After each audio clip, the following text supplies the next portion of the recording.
Il loro viaggio della speranza si è trasformato in viaggio della morte. Le 7 salme dei migranti deceduti per ipotermia sono adesso al cimitero di Agrigento. Dopo il riconoscimento ritorneranno in patria. Incontrata a Fauma la tragedia che ha spento per sempre il sorriso del giovane agrigentino Salvatore Camilleri. Si è andato a schiantare contro un albero. I poliziotti indagano per capire perché il giovane abbia perso il controllo del mezzo. Un furto in pieno giorno nel quartiere Satellite di Agrigento. I cittadini non si sentono al sicuro. Le indagini sono in corso. Calcio, l'Akragas batte la Nizza. Per il volley vittoria importante per la SEA Paragona. Per il basket la Fortitudo è alla sua 14ª gara superata.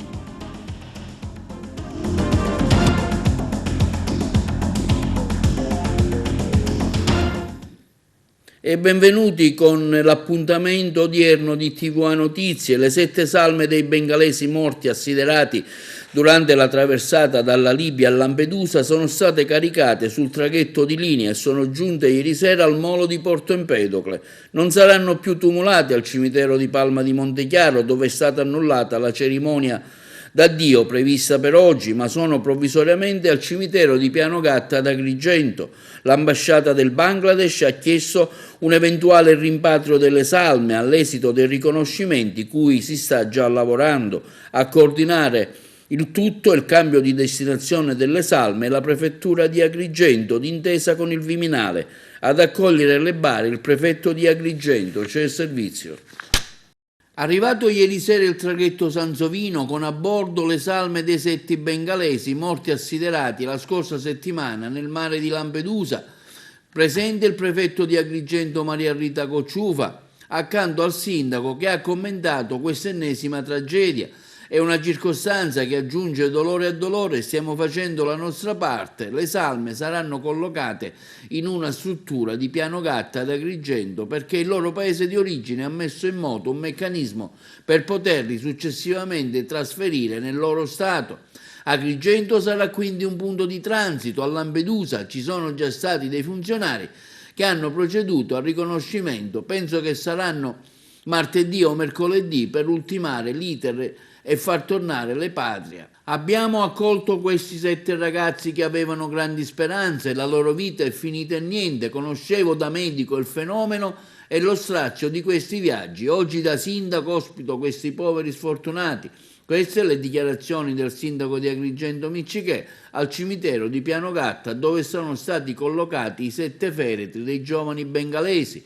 Il primo cittadino ha altresì deposto su ogni bara che riporta solo dei numeri e dei disegni, un mazzo di fiori e una rosa rossa. In attesa dell'arrivo della nave di linea che porterà le salme dei 7 giovani cittadini del Bangladesh morti per assideramento. Purtroppo questa è una circostanza che aggiunge dolore a dolore. La drammaticità dell'evento è tale che veramente diventa difficile anche parlarne. Comunque noi stiamo facendo la nostra parte, saranno collocate in una struttura all'interno del cimitero di Pianogatta. Il sindaco Miccichè ha dato la disponibilità perché il paese di origine ha messo in moto tutto un meccanismo tramite le autorità diplomatiche per poterli trasferire in Bangladesh. Quindi si tratterà probabilmente di un transito. Già sono stati a Lampedusa dei funzionari dell'ambasciata del Bangladesh in Italia che hanno proceduto ad alcune operazioni finalizzate al riconoscimento e quindi penso che nei prossimi giorni a breve torneranno e si metterà in moto questo meccanismo di trasferimento nel loro paese. Noi ovviamente facciamo la nostra parte per un senso chiaramente istituzionale ma anche di umanità, insomma li accogliamo e li accompagniamo in questa dimora di transito che appunto poi preclude a un trasferimento e a un ritorno, ahimè, dentro una bara nel loro paese di origine. L'ennesima tragedia del mare, stasera Abbiamo accolto questi 7 ragazzi del Bangladesh, li stiamo ospitando qui nel nostro cimitero di Pianogatta. Ahimè, è sempre un triste momento perché la speranza di questi ragazzi di una vita migliore alla fine poi finisce in niente. Io sto rivivendo i momenti di quando da medico effettuavo queste visite, questa accoglienza, e quando anche ragazzi ho visto morire. E stasera da sindaco mi ritrovo di nuovo in questa situazione, non è per niente piacevole, non è bello assolutamente, questo dovrebbe far pensare tantissimo e spero che queste tragedie finalmente un giorno possano anche terminare. Un'uscita di gruppo tra amici con le motocross è finita purtroppo in tragedia. È successo ieri mattina in contrada Fauma fra Agrigento e Porto Empedocle. Un giovane 21enne, Salvatore Camilleri, è deceduto dopo aver perso il controllo della sua moto andandosi a schiantare contro un albero. Sono stati gli amici con cui era uscito a lanciare l'allarme e far arrivare sul posto l'elisoccorso del 118, ma i medici non hanno potuto far altro che accertare il decesso. Troppo violento il trauma cranico che il giovanissimo agrigentino ha purtroppo riportato. Dell'attività di ricostruzione della dinamica dell'incidente stradale, che non ha coinvolto nessun altro mezzo di passaggio, si stanno occupando ora i poliziotti della sezione volanti della questura. I poliziotti hanno altresì effettuato i rilievi sulla moto per capire perché il giovane abbia perso il controllo del mezzo. È stata eseguita l'autopsia sul corpo di Diego Tardino, il 44enne ucciso con tutta la sua famiglia, Licata dal fratello Angelo Tardino. Tra oggi e domani sono anche in programma le autopsie delle altre 3 vittime. I tempi dello svolgimento degli esami non sono brevi a causa dei tanti colpi di pistola che Angelo Tardino avrebbe sparato sul fratello Diego, sulla cognata Angela di 40 anni e sui nipoti Alessia e Vincenzo rispettivamente di 15 e 11 anni. I corpi si trovano all'obitorio dell'ospedale di Agrigento. Angelo Tardino avrebbe poi sparato contro il fratello Diego quasi un intero caricatore di pistola, poi avrebbe utilizzato le altre 2 per uccidere la cognata e i nipotini e spararsi 2 colpi alla tempia nonostante il tentativo dei carabinieri di dissuaderlo. E la diocesi di Trapani ha organizzato una colletta raccogliendo 15.000 euro nell'ambito del dopo strage di Ravanusa. I soldi si aggiungono agli altri 82.000 raccolti in colletta dalla diocesi di Agrigento tramite la Caritas, che ha aggiunto anche dei fondi propri. La fondazione Monto Altro. In proposito il vescovo di Agrigento, Monsignor Damiano, ha affermato: ho scritto a Monsignor Pietro Maria Fragnelli, vescovo di Trapani, una lettera di ringraziamento a nome di tutta l'arcidiocesi di Agrigento e in particolare della comunità ecclesiale di Ravanusa per la generosa donazione fatta pervenire dalla diocesi di Trapani quale contributo di solidarietà per le vittime del tragico evento occorso a Ravanusa. Conclude il vescovo di Agrigento: piano piano si rialzerà forte anche del sostegno che arriva tramite la preghiera. E Sergio Mattarella è stato rieletto Presidente della Repubblica ricevendo 759 voti su 1.009, con quorum fissato a 505. È il secondo capo dello Stato più votato dalla storia italiana, dopo Sandro Pertini. Le sue prime parole dopo l'elezione: emergenze, richiamano al senso di responsabilità, il servizio. E Sergio Mattarella, rieletto Presidente della Repubblica, ha ricevuto 759 voti su 1.009, con un quorum fissato a 505.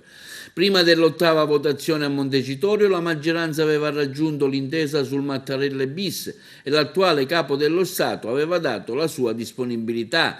Il giuramento è previsto per il prossimo 3 febbraio. L'Aula ha salutato la rielezione con un applauso di oltre 5 minuti. Mattarella è il secondo Capo dello Stato più votato della storia italiana dopo Sandro Pertini, che ottenne 832 voti su 995.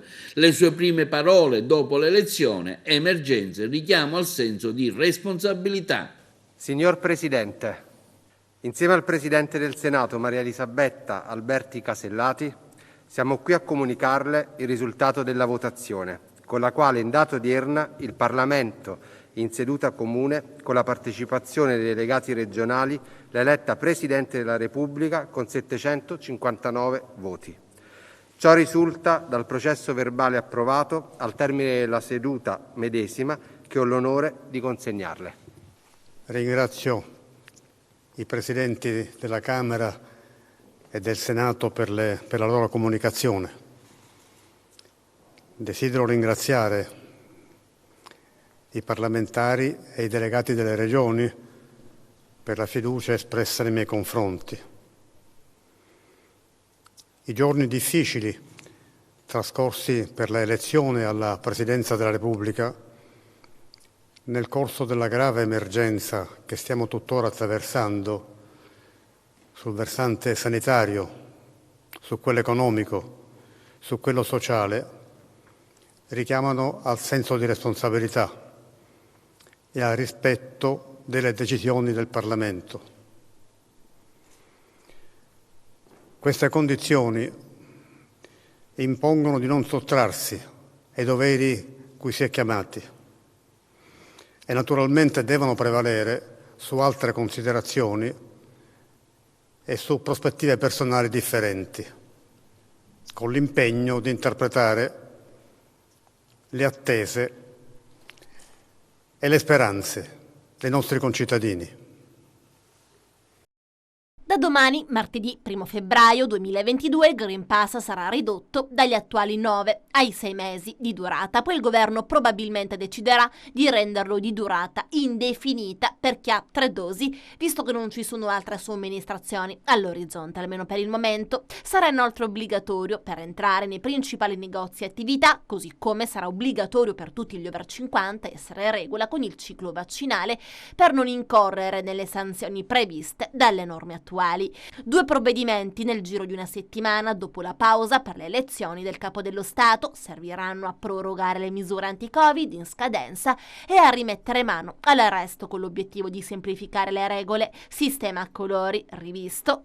Resta solo la zona rossa, che col nuovo conteggio dei ricoveri sarà più difficile da raggiungere. Sicurissima è la proroga dell'obbligo di mascherina all'aperto anche in zona bianca, almeno per un altro mese, ma è sulla scuola che sono puntati tutti gli occhi. Serve una semplificazione delle quarantene, la situazione attuale è un groviglio di norme inattuabili, ma nulla è un fulmine a ciel sereno. Il decreto festività approvato dal Consiglio dei Ministri per evitare il rischio di assembramenti durante Natale e Capodanno, in piena quarta ondata Covid, prevedeva infatti che da febbraio il Green Pass sarebbe stato ridotto da 9 a 6 mesi, un provvedimento che avrà anche effetto retroattivo. Più sostanziali invece le modifiche sull'obbligo di certificato per entrare nei principali negozi. Da domani infatti sarà necessario presentare il proprio QR code per entrare nei principali uffici ed attività poste, banca, librerie comprese. I titolari o gestori degli esercizi non sono però obbligati a verificare il possesso del Green Pass, ma possono effettuare dei controlli a campione. Sempre consentito il libero accesso, tra gli altri, nei negozi di generi alimentari, in quelli per la vendita del cibo, per gli animali domestici, nei distributori di carburante, nei negozi di vendita di articoli igienico-sanitari, in farmacia, parafarmacie ed ottiche. In questo caso i titolari di questi esercizi devono però verificare che i clienti non consumino alimenti e bevande sul posto. La stretta da domani riguarderà in particolare gli over 50 che non si sono sottoposti al vaccino. Si tratta di circa 1,5 milioni di persone che dovranno pagare una sanzione, una tantum di 100 euro, come deciso dal decreto che ha imposto l'obbligo vaccinale per quella fascia d'età. Saranno esentate ovviamente le persone che non hanno fatto il vaccino per motivi di salute, salvo la presentazione di una certificazione medica. E dunque tra le novità più attese ci sono quelle che riguardano proprio il mega comparto della scuola. Dopo le modifiche già introdotte con il decreto sostegni, chi ha il pass rafforzato da vaccino guarigione rientra dall'autosorveglianza senza tampone, il governo Draghi metterà mano nelle prossime ore alla babele di regole che ha creato difficoltà e proteste fra i genitori, prof, dirigenti scolastici. Ci saranno dunque meno tamponi, meno certificati e meno DAD forse. Fonti del Ministero dell'Istruzione fanno sapere che in primis sarà alzata la soglia per lo stop delle lezioni in presenza, non per le materne, dove già oggi con un caso saranno sospese le attività, ma alle elementari invece con 1 o 2 casi si resterà in classe, mentre con 3 si finisce in DAD. Per tutti i vaccinati o guariti da 0 a 18 anni la la didattica a distanza verrà accorciata da 10 a 5 giorni. Se durante l'assenza dovessero subentrare raffreddore, febbre o tosse, ci vorrà un test antigenico molecolare di controllo prima di essere riammessi a scuola, ma non più il certificato medico, che resterà valido solo per il rientro dei positivi. Il prossimo step arriverà infine il 15 febbraio, quando entrerà in vigore l'obbligo del Super Green Pass per tutti i lavoratori over 50. Chi verrà sorpreso senza il certificato rischia una multa che varia dai 600 ai 1500 euro. Chi invece non presenterà la documentazione sarà considerato assente ingiustificato, ma manterrà sempre il posto. Il governo eliminerà la zona gialla e quella arancione a inizio febbraio con un decreto ad hoc. Resterà solo la zona rossa, che scatterà quando si superano i 150 casi settimanali ogni 100.000 abitanti. Il tasso di occupazione in area medica andrà oltre il 40% e quello in terapia intensiva oltre il 30%, ma va ribadito che oggi, come oggi, tra zona bianca, gialla e arancione non cambia praticamente nulla. Furto di abitazione è successo a Fontanelle, quartiere di Agrigento. Le indagini sono in corso. La paura degli abitanti che non si sentono al sicuro. C'è il servizio di Eugenio Cairone. Malviventi senza paura in pieno giorno. I delinquenti non demordono ed è il quartiere di Fontanelle adesso invece ad avere paura dopo l'ennesimo furto di ieri in via Alessio Di Giovanni. Il lavoro investigativo della polizia scientifica giunta sul posto assieme alle volanti potrebbe a breve dare un nome e un volto ai malviventi che hanno agito indisturbati. Sui furti nelle abitazioni, che costituiscono una inaudita violenza sui cittadini, l'ex questore di Agrigento Maurizio Auriemma, dopo i ripetuti furti al lido di San Leone nel 2018, ebbe parole durissime ai nostri microfoni, auspicando anzitutto la collaborazione della gente, rafforzando nel contempo la vigilanza per arginare il fenomeno dei furti. Ed è proprio la collaborazione dei cittadini che spesso manca, quando invece sarebbe provvidenziale di fronte ad ogni minimo sospetto. La stupida omertà, insomma, di farsi i fatti propri nel caso in cui basterebbe una telefonata alle forze dell'ordine, rimane uno stupido comportamento che agevola i delinquenti. Tornando a Fontanelle, c'è da dire che negli anni 90 venne individuata un'area su cui costruire una caserma dei carabinieri, un progetto finito nel dimenticatoio come sempre. Oggi si torna a parlare dell'esigenza di avere un posto fisso di polizia perché la zona di Fontanelle con i suoi 10.000 abitanti ne ha proprio bisogno e la politica, che si dimentica facilmente del quartiere, dovrebbe dare finalmente risposte rassicuranti su questa esigenza che è diventata primaria. Un discorso che sicuramente investirà il Comitato Fontanelle Insieme per una netta presa di posizione a tutela degli abitanti. Staremo a vedere. Ha rubato generi alimentari, surgelati, salumi e prodotti per la casa e dopo aver riempito 2 grandi borse per la spesa è scappata velocemente. Quando i dipendenti hanno capito che la donna si era già allontanata, il furto è avvenuto in un supermercato nel rione di Bonamorone ad Agrigento, a poche decine di metri dal cimitero. I poliziotti della sezione volanti della questura e i responsabili del market, dopo aver visionato le immagini delle telecamere dell'impianto di sorveglianza dell'esercizio commerciale, hanno appurato che la donna, un'italiana di circa 40 anni, non ha rubato profumi, liquori né cose costose. È evidente che si è trattato di un furto per necessità.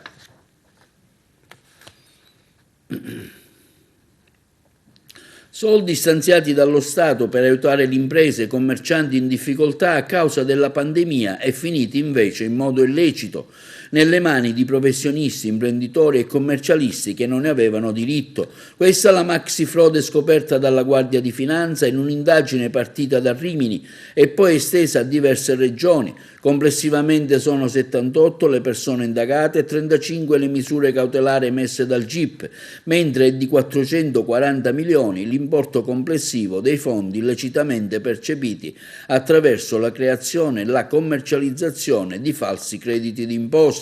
8 sono le persone finite in carcere e 4 ai domiciliari, mentre nei confronti di altri 20 imprenditori è stata disposta l'interdizione all'esercizio di impresa e per 3 commercialisti quella all'esercizio della professione. Secondo quanto emerso dalle indagini della Guardia di Finanza, facevano parte tutti di un'associazione con base a Rimini, ma con ramificazioni in Italia, responsabili di aver creato e commercializzato per un importo di 440 milioni i falsi crediti d'imposta, lo strumento introdotto tra le misure previste dal Governo con il decreto rilancio del 2020 per aiutare le imprese e i commercianti in difficoltà. L'esecuzione della misura è scattata oltre che in Sicilia anche in Emilia-Romagna, Abruzzo, Basilicata, Campania, Lazio, Lombardia, Marche, Puglia, Toscana, Trentino e Veneto. I finanzieri della Guardia di Finanza hanno eseguito anche un'ottantina di perquisizioni, sequestrato i falsi crediti d'imposta, i beni, società per i reati di indebita percezione di erogazione ai danni dello Stato. Tra gli indagati, 9 di loro avevano presentato anche la domanda del reddito di cittadinanza, mentre altri 3 avevano precedenti per associazione di stampo mafioso. Il coordinamento titano delle associazioni per l'acqua pubblica aderenti nell'Agrigentino, diretti da Gaetano Milioto, interviene nel merito dei primi 6 mesi di gestione del servizio idrico da parte dell'AICA, l'azienda idrica dei comuni agrigentini, affermando come sono trascorsi 6 mesi da quando AICA ha preso in carico la gestione del servizio idrico nell'ambito di Agrigento e al netto delle fisiologiche difficoltà iniziali. Il livello del servizio reso oggi ai cittadini è pessimo. Bisognava, prosegue la nota, scongiurare la nuova gestione pubblica si rivelasse peggiore della precedente, ma così non è stato. I cittadini oggi ripetono, si stava meglio quando si stava peggio. L'Assemblea dei Sindaci ha anche approvato un piano finanziario contenente già dall'inizio, come da noi ampiamente previsto, le premesse per la non sostenibilità finanziaria dell'azienda. È infatti di dominio pubblico che AICA perda 400.000 euro al mese e che in 6 mesi di gestione ha già accumulato circa 2,5 milioni di passivo, veleggiando verso una perdita di 5 milioni su base annua. All'AICA vengono a mancare le risorse del Consorzio Tre Sorgenti, le utenze del Voltano, da troppo tempo promesse e mai concesse, poi le utenze dei nuovi comuni che dal 1 gennaio avrebbero dovuto entrare in AICA, le risorse idriche degli 8 comuni autonomi e i proventi di tutte le utenze a forfait ancora da convertire in utenze a consumo. A questo si aggiunge l'enorme spreco di acqua quotidianamente riversata per le strade e mai efficacemente fronteggiata sia da AICA che dai comuni convenzionati. I dati di Confcommercio Agrigento evidenziano la chiusura di 444 negozi negli ultimi 2 anni. C'è il servizio. Nel 2021 nel complessivo il tasso di crescita delle imprese è di 1,63 positivo. Nella provincia di Agrigento si registra una crescita inesistente pari all'1,37%, ma è analizzando in dettaglio che si ci accorge di come stia cambiando il tessuto commerciale urbano nelle nostre città e nei nostri paesi. Sono 444 i negozi chiusi negli ultimi 2 anni, in riferimento alle tipologie quali il dettaglio, l'ingrosso, la ristorazione e i servizi alla persona. I dati ci arrivano dalla Confcommercio di Agrigento. Il presidente provinciale Giuseppe Caruana commenta così: staticità e regressione in alcuni settori fondamentali che hanno da sempre trainato l'economia agrigentina. Una crisi che colpisce laddove troppe volte le saracinesche sono state abbassate a causa dell'emergenza Covid. Il commercio al dettaglio, all'ingrosso e la ristorazione sono i settori più colpiti, le cui difficoltà si ripercuotono giocoforza su tutto il tessuto economico, come si evince in base ai dati elaborati dall'Ufficio Statistica di Unioncamere Sicilia sulle rilevazioni effettuate da Movimprese relative agli anni 2020-2021, ovvero al secondo anno dell'era della pandemia. E domani 1 febbraio si inizia con le nuove regole anche per i negozi al dettaglio, dove accedere servirà il Green Pass base. Evidenziamo, afferma ancora il presidente provinciale di Confcommercio, che i titolari e soggetti delegati ai controlli, come chiarito dal governo, non devono effettuare necessariamente i controlli all'ingresso, ma anche all'interno delle proprie attività e possono avvenire a campioni. I consigli del governo del 26 gennaio 2022 riporta quanto segue: i titolari degli esercizi per i quali è richiesto il Green Pass base non devono effettuare i controlli sul possesso del Green Pass base all'ingresso, ma possono svolgerlo a campione successivamente sul possesso del Green Pass base. Bisogna reagire, unire le forze insieme a tutti i livelli di governance, individuare strategie comuni, afferma Caruana, che aiutino il sistema a riprendere un cammino virtuoso.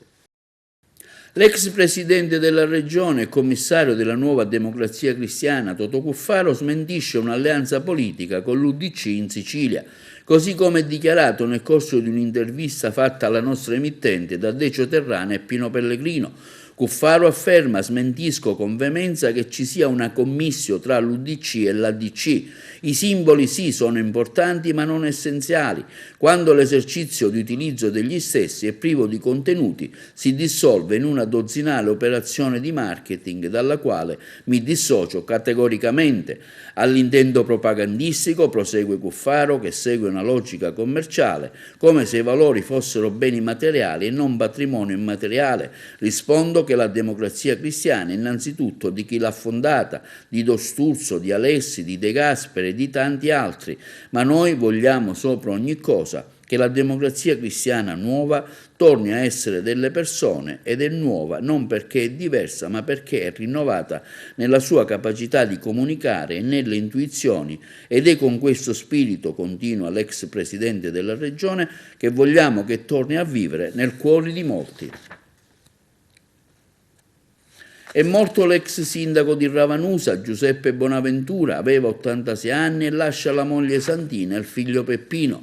Bonaventura, che per molti anni è stato il cancelliere della pretura di Ravanusa, è stato anche 2 volte sindaco della città, la prima volta dal 1975 al 1977. Screening dell'udito organizzato dal Lions Club di Agrigento al centro commerciale di Tade Templi. C'è il servizio.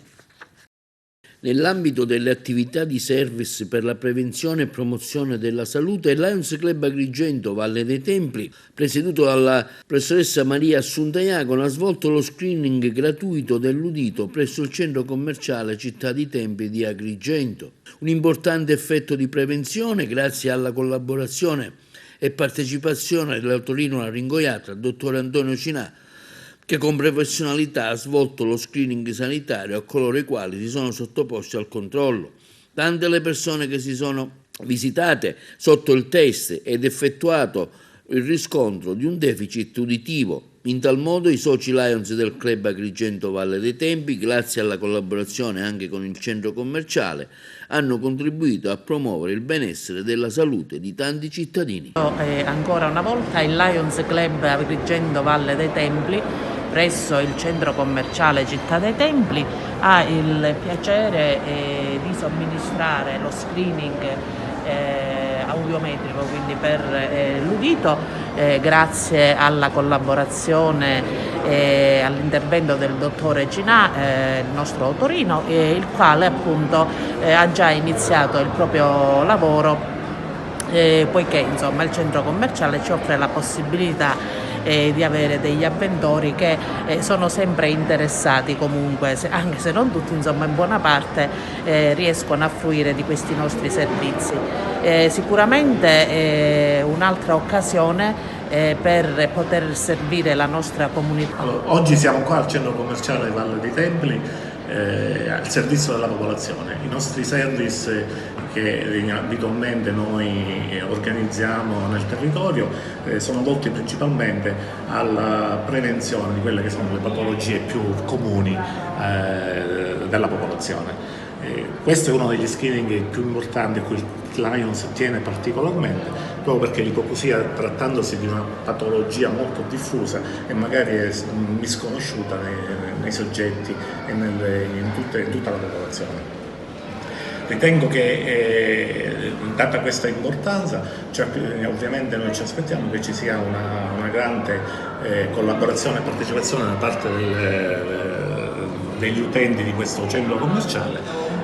Speriamo di poterne fare, di poter svolgere il servizio nei confronti di tutti. E i momenti di panico nella notte tra sabato e domenica in via Torquato Tasso a Licata, la mansarda di una palazzina di 3 piani abitata da un'unica famiglia del posto è andata completamente a fuoco, forse a causa del malfunzionamento di una canna fumaria. Sono stati gli stessi residenti ad accorgersi delle fiamme e avvertire i vigili del fuoco del distaccamento di Licata. Questi ultimi, giunti immediatamente sul posto insieme ai carabinieri, hanno lavorato per circa 2 ore prima di spegnere completamente il rogo. Per fortuna non si registrano feriti, ma l'ultimo piano è stato danneggiato e i danni sono ingenti. E nel pomeriggio di ieri in fiamme a Canicattì, in via Sandro Pertini, a poca distanza dall'ospedale Barone Lombardo, ad andare in fiamme è stata una Mercedes di proprietà di un ausiliare del traffico. Il mezzo si trovava parcheggiato sotto l'abitazione e dopo aver visto le fiamme l'uomo ha tentato di spegnere il fuoco con dei secchi d'acqua, ma il tentativo è stato vano. Sul posto i vigili del fuoco del distaccamento di Canicattì che hanno domato l'incendio. Le indagini sono state aperte da parte delle forze dell'ordine, nessuna pista al momento è esclusa. Sono passati 30 anni dalla sentenza del maxi processo contro i boss di Cosa Nostra, iniziato presso l'Aula Bunker di Palermo. Oltre una dozzina gli ergastoli confermati in Cassazione, il servizio. Il 30 gennaio di 30 anni fa la Corte di Cassazione rendeva definitiva la sentenza del maxi processo contro i boss di Cosa Nostra, iniziato, lo ricordiamo, nell'Aula Bunker di Palermo il 10 febbraio del 1986. Più di 400 imputati, una dozzina di ergastoli confermati in Cassazione, condanne pesanti per quasi tutti gli imputati. La Corte presieduta da Arnaldo Valente va oltre, annulla diverse assoluzioni, tramutate in ergastoli nel rinvio in appello.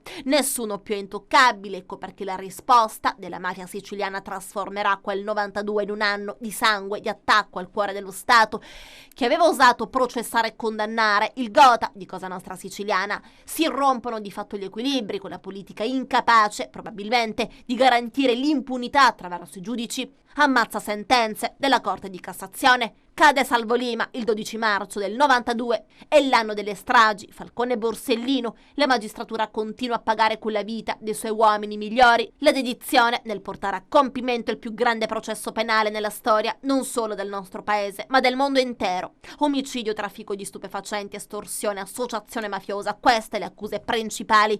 Il processo con quelle gabbie stracolme di imputati svela gli intrecci, i primi passi della mafia imprenditrice, altro che peri incritati. Piedi sporchi di fango, come venivano definiti i corleonesi, emergono i rapporti con l'establishment, politica, pubblica, amministrazione, finanza, imprenditoria, senza i quali, come dirà un giorno il boss dei boss Totorina, saremmo stati una banda di sciacalli. Affiorano i rapporti con l'eversione nera e gli apparati deviati dello Stato. Il capo indiscusso della famiglia catanese di Cosa Nostra, Benedetto Nitto Santapaola, inaugura la sua concessionaria d'auto nel cuore moderno di Catania. Alla cena elegante accorrono questori, giornalisti, editori, imprenditori. Giovanni Falcone lega al fascicolo le foto che documentano l'evento. La famiglia di Francesco e Giuseppe Pildu, Madonia, egemone a Caltanissetta inclusa. L'area del petrolchimico di Gela garantisce pubbliche forniture alimentari. Sono soltanto esempi questi. Cosa Nostra è ricca e potente. Vedremo poi in altri processi la capacità di interloquire e ottenere ricchi compensi persino da giganti della distribuzione italiana, come la Standa, allora di Silvio Berlusconi, e la Sigros della famiglia Agnelli. La sentenza di 30 anni fa mette in discussione tutto questo, non solo il potere sul territorio, l'opulenta bacinella delle estorsioni, non solo i traffici illegali, rimette in discussione il trasporto intermodale, la supremazia negli autotrasporti, le forniture ai supermercati nelle grandi catene. La sentenza del maxi processo incrina in modo definitivo il potere di quella stagione dell'onorata società.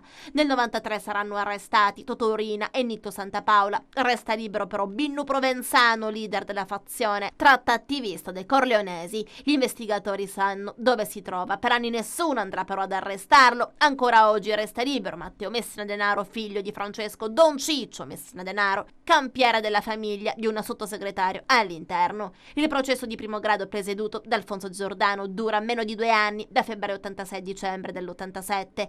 La rapidità coglie di sorpresa 400 imputati magistrati e i loro 200 avvocati, abituati a lungaggini e rinvii, si misurano con una giustizia che non fa sconti a nessuno. Cosa Nostra, 'ndrangheta alleate contro il sostituto procuratore generale della Cassazione. In quel momento stava riordinando le carte da presentare alla sesta sezione presieduta da Arnaldo Valente. I boss sono inquieti, contavano su Corrado Carnevale, il giudice ammazza sentenze della prima sezione. Stavolta nessuno più però è intoccabile. Ecco perché dopo quel 30 gennaio di 30 anni fa scatterà la strategia stragista di Cosa Nostra con la sua teoria di bombe, omicidi, attentati, attacco ai beni culturali del paese, prolungato per tutto il 93. Nel 1994 la strage è mancata per un soffio allo Stadio Olimpico, con mandanti eccellenti ancora tutti da identificare, perché ai processi alla fine qualche intoccabile purtroppo ancora ad oggi appare essere sfuggito.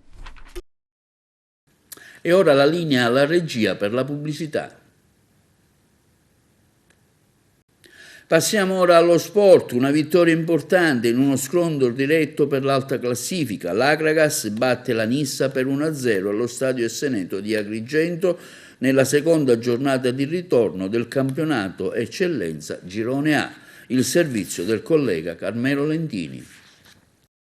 Quella vista all'Esseneto tra Akragas e Nissa non è stata una bella gara a vedersi. Squadre condizionate dai recenti risultati negativi delle ultime giornate hanno messo un po' di paura e ciò ha anche originato tantissimi falli tattici e il non gioco.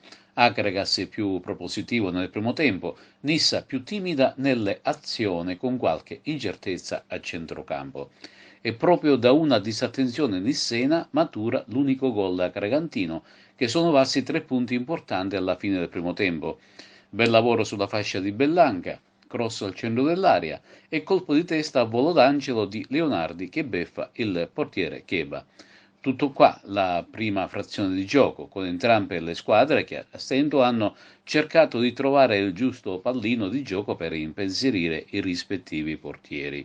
Nel secondo tempo stessa trama, ma con una Nissa più risoluta a cercare il gol del pari. Retucci cerca qualche assolo, ma viene inesorabilmente fermato dalla retroguardia akragantina. Stessa sorte per Caronia, che si è reso pericoloso sui calci di punizione, mentre Taormina, mal servito dai compagni, è uscito presto dalla scena. Poi è prevalso il nervosismo, costringendo l'arbitro ad estrarre più volte il cartellino giallo e in un'occasione addirittura anche uno rosso nei confronti di Treppiedi. Il calciatore era pronto ad entrare, infatti, e poi una parolina di troppo nei confronti del direttore di gara che tardava il suo ingresso in campo e quindi un rosso diretto su segnalazione del collaboratore di linea. Poi si susseguono le sostituzioni da ambo le parti, ma il risultato non cambia. In pieno recupero, occasionissima per la Nissa per pareggiare i conti. Calcio di punizione dai 30 metri di Caronia, indirizzata all'angolo basso della porta di casa, ma con un gran balzo il portiere di Carlo rispinge. Tutto qui il derby dell'Esseneto, che assegna 3 punti pesanti all'Akragas, ma che ha anche evidenziato forti lacune di gioco in entrambi gli schieramenti. La Nissa non vince da 5 giornate e domenica prossima sfiderà l'Enna, mentre per l'Akragas è stato salutare il ritorno alla vittoria dopo 2 sconfitte consecutive e domenica è atteso dalla trasferta con l'Oratorio Marineo. Mister Anastasi, non è stata una bella partita, però alla fine l'Akragas ha portato a casa il risultato che serviva. Ma guarda, nella gioia dei 3 punti purtroppo siamo in una situazione un po' particolare. È morto un ultra importante per noi, uno di famiglia, Salvatore Camilleri, quindi questa vittoria va dedicata da parte mia, da parte dello staff, della dirigenza, del presidente Deni e di tutto lo staff medico alla famiglia Camilleri. Parlare oggi di una partita mi sembra superfluo, si deve affrontare avanti, la vita va avanti, siamo a completa disposizione degli ultra e della famiglia Camilleri. Per quanto riguarda il gioco visto in campo e appunto il risultato finale, non è stata una Akragas brillante, neanche la Nissa è stata brillante, ognuno di voi aveva forse delle problematiche, però alla fine, come dicevo prima, il risultato era quello che contava. Ma guarda, la posta in palio per tutte e 2 le squadre era una posta in palio importante. Ripeto, vedere oggi un bel gioco con 4-5 assenze mi sembra un po' particolare, ma questo non vuol dire niente perché i sostituti hanno fatto una gran partita, ho chiesto il cuore alla squadra, hanno fatto quello, dobbiamo migliorare magari sotto il profilo del gioco, ma questo lo sappiamo, ma intanto ci mettiamo in saccocci 3 punti, poi dopo che andiamo a pensare a altre cose. E continuiamo con le notizie sportive. In eccellenza rinviate 2 gare causa Covid, giocate solo 6 partite. Poi diamo uno sguardo anche alla promozione e alla categoria inferiore, sempre con il collega Carmelo Lentini. Il Covid-19 annulla 2 gare e le rinvia mercoledì prossimo 2 febbraio. Si tratta di Don Carlo Misilmericus Palermo e di Enna Unitas Sciacca. Stiamo parlando del campionato di eccellenza Girone A, per cui tra sabato in anticipo e questa domenica si sono giocate appena 6 partite.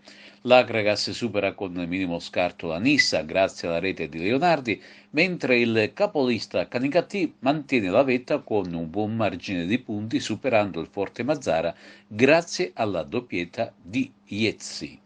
Buon pare a reti bianche per il Pro Favara sul campo del Castellammare, mentre il Casteltermini cede le armi a Palermo con il Cussi per 2-0. Le reti palermitane portano la firma di Bonanno e Spataro. Incredibile invece la vittoria esterna del Marsala, di bassa classifica, che sbanca contro ogni pronostico il rettangolo di gioco della Mazzarese. Infine sabato in anticipo Parmonval ed Oratorio Marineo si dividono la posta in palio. 1-1 il risultato finale. Una curiosità: il gol del pari della Parmonval è stato segnato su calcio di rigore dal portiere Trantino. Ma vediamo un po' quali sono stati i risultati della domenica. Agragas Nissa 1-0, Canicattì Mazzara 2-0, Castellammare Favara 0-0, Palermo Casteltermini 2-0, Mazzarese Marsala 2-4, Parmonval Marineo 1-1. Don Carlo Misilmeri Monreale ed Enna Sciacca invece sono stati rinviate al prossimo mercoledì 2 febbraio. Nel campionato di promozione Girone A, vittoria con il più classico dei risultati per il Raffadale di Giovanni Fassone. La compagine raffadalese si è imposta grazie alle reti del sempreverde Stefano Piazza e di Issa. Grazie a questi 3 punti il Raffadale si ritrova al 5° posto in piena zona playoff. Male invece il Camerate di Mimmo Bellomo, che soccombe a Castelvetrano per 3-1. Le reti folgorine portano la firma dell'ex Cregantino Cortese, Roberto, Doppietta e Rustico. Per la compagine camaratese invece ha segnato la rete della bandiera Albamonte. In prima categoria torna invece a vincere Ravanusa sul proprio campo con il Real Trabia per 2-0 grazie alle reti di Giarrana ed Attardo. Non riesce il colpaccio all'Atletico Favara, fermato dallo Sciara, sul risultato di 2-2. Si inceppa anche l'Empedoclina sul proprio campo con l'Ostico Don Bosco Mussomele. 1-1 il risultato finale. Vince il Gemini di Renato Maggio, che si impone 2-1 sullo Sporting Termini grazie alle reti di Famè e Ader. Grazie a questa vittoria il Gemini adesso balza in seconda posizione. E passiamo ora al volley a 2 femminile, una vittoria a scatto salvezza per la SEAP Aragona. Vediamo il servizio. La SEAP Dallicardillo Aragona vince e con merito lo scontro salvezza per 3-0 contro la Tenaglia Altino Volley. Il sestetto di Aragona ha conquistato l'intera posta in palio al termine di una partita emozionante e bella, grazie a un gioco efficiente e produttivo e una grande concentrazione nei momenti cruciali della partita. Il primo e il terzo set equilibrati, il secondo set dominato dall'inizio alla fine dalla brava Caracuta, la migliore del match, e le compagne. L'Aragona ha giocato da squadra mettendo in mostra un'ottima ricezione, battute efficaci e un muro insuperabile per le avversarie. Sentiamo i coach. Diciamo una bella vittoria per i 3 punti, ma non per il bel gioco. Non siamo rimasti come i livelli standard dell'ultimo periodo, dove anche in allenamento facevamo belle cose. Oggi forse, data la posta in palio, la tensione era alta e quindi gli errori tanti. Poi c'è chi lo chiama alibi, ma giocare contro 7, cioè giocare anche contro il sole, si rischia proprio di perdere una partita, perché nei palazzetti moderni il sole non dovrebbe esserci. Le cose belle, le cose positive di questa partita? Ma diciamo, Muro ha funzionato abbastanza bene, a tratti, ne abbiamo fatti 9, potevano essere di più perché abbiamo subito certi mani fuori, quindi a livello tecnico abbiamo gestito male in alcuni frangenti, soprattutto contro l'opposta, Cavalenca.